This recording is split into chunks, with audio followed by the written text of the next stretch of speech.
You are watching WPTV. Welcome back to the desk. The NFL season officially kicked off, and we have Steven, Justin, Samory, and Breanna here to break everything down. Now, guys, one of the biggest moves that no one saw coming, Odell Beckham Jr. traded to the Browns. Justin, take us through this trade. Was this good for the Giants? It remains to be seen. So let's take a look at what actually they got in the trade. So obviously, Odell Beckham was sent out to the Browns, and they got Jabril Peppers, who's a strong safety, as well as a first and third round pick this year in the draft.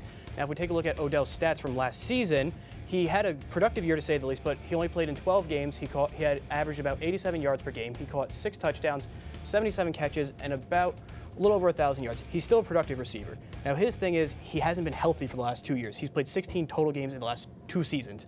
Now, if the Browns can capitalize on it and he can be the phenomenal talent that he is, they obviously won this trade. Now, for the Giants, that remains to be seen. We have to see what they do exactly with those draft picks and if Jabril Peppers actually pans out. Yeah, Steven, talk to me about Jabril Peppers. What does he bring for the Giants here? Yeah, let's take a look at his productivity the past few years, because in reality, in my opinion, this guy's a glorified special teamer.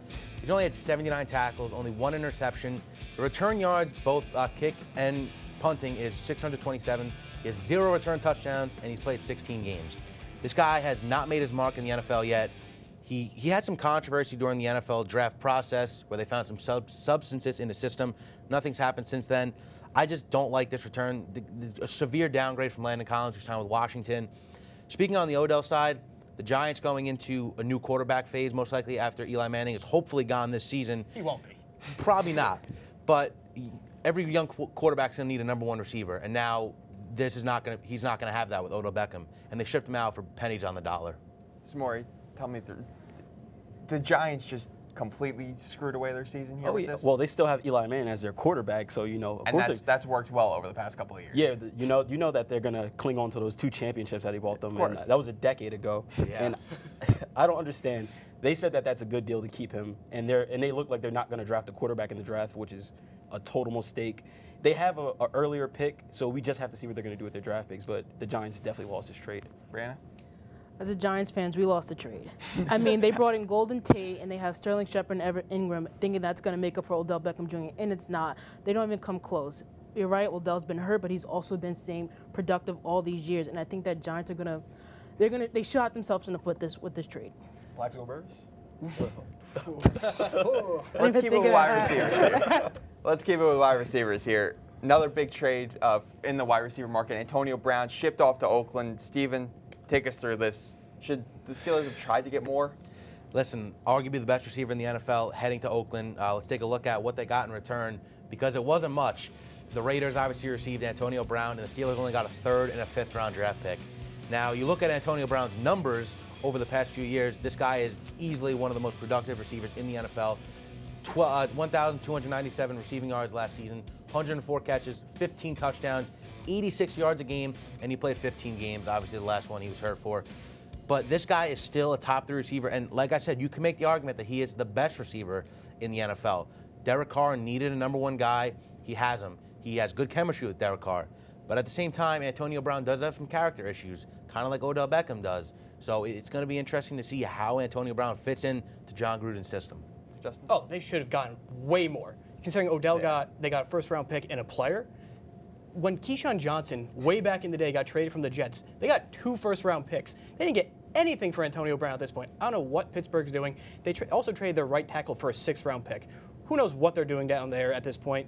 They blew this trade. Yeah, I have to agree with you, Justin. You know, Ben Roethlisberger, I'm going to blame this trade on him because he didn't want 100%. Look, Antonio Brown's a once-in-a-lifetime talent, and you're going to ruin that just because of some chemistry issues. Makes no sense to me.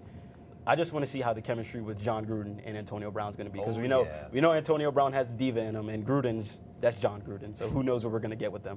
Breanna? I think the Pittsburgh Steelers need to really take a look at themselves, because they lost 2 great talents this offseason, all because of respect. Antonio Brown felt like he wasn't getting respect in that organization, and he wanted out. Le'Veon Bell left because he wasn't getting the respect from me. So Pittsburgh needed to take need to look themselves in the mirror and find out what they're doing and how to fix this problem quick before it turns into an even bigger problem. Yeah, let's talk about that. Le'Veon Bell leaves in the offseason, signs 4 years, $52 million with the Jets. Breanna, how much does this move help the Jets here? Tremendously. They have finally have that big-time running back and that big-time player in New York that they've been looking for. I think Sam Darnold is going to have a fun field day with this. I mean, if you look, 5,000 rushing yards, rushing over 1,000 rushing attempts. I mean, they're going to have a field day in New York. You know, I'd rather be wearing the green than the blue right now in New York. Samory, do you agree? I don't agree with it. They're both going to be bad. You know, it's Tom Brady still in the AFC East, and you know nothing's going to happen with that. It's Tom Brady. Yeah, we know this already. We know this already. The thing, Sam Darnold's going to be a better quarterback for him because you have somebody coming out of the backfield. It's just how much are they going to run Le'Veon Bell? And I've heard he's got up to 280, so he's going to need to get back in shape. And we're just going to see what the Jets are going to do with him. I think that's the biggest thing, too, is what shape is he in? He took a year off, basically, from football. Now, he was down in Miami rapping and trying to pursue other things at that point. It was bad, by the way. But on the field, if he is what he was 2 years ago before he took an extended vacation, basically, this is a great move for Sam Darnold. He gets basically a running back and a wide receiver in the same package. So it can help him both with having just checking it down, but also giving him the ball. So he doesn't have to throw the ball as much. Yeah, speaking of wide receivers, the Jets don't have any, pretty much to say the least. So now Sam Darnold has that safety blanket. You see how these great quarterbacks like Jared Goff, they work off of incredible running backs. Le'Veon Bell, arguably the best two-way running back in the league, and even maybe the best running back in the league. Huge move for the Jets, you know, and I think he's the best Jet running back since Curtis Martin. And I say that because LaDainian Tomlinson was towards the end of his career, and Matt Forte, when he was 45 years old or whatever, when he signed with the Jets, you know. Now, let's go into some other moves. It's been a hectic start to free agency, to say the least. Steven, what other moves stuck out to you the most? I mentioned him earlier, another guy that's leaving Big Blue, Landon Collins, heading over to D.C. You look at his stats, 426 tackles, 67 passes defended, 8 interceptions, 3 forced fumbled, and the guy's only 25 years old. A lot of people don't like this move. I do, and the Redskins needed a leader in that secondary. This is the biggest weakness coming in to the offseason for them, and they capitalized. Landon Collins, longtime Redskin fan. He's going to love the city. The guy only has a $4 million cap hit in 2019. It's a very end-heavy contract. Everyone's like, oh, $84 million. You really got to look at it. Only $4 million. The guy was the best safety in the league 2016. Last year was his first injury-prone season a little bit. Obviously had some injuries. Guy's a 3-time All-Pro, Pro Bowler. Washington finally got their guy at safety since Sean Taylor, unfortunately, passed away. Justin? Well, I'm going to keep it in the secondary. I'm going to take safety Earl Thomas at the same time.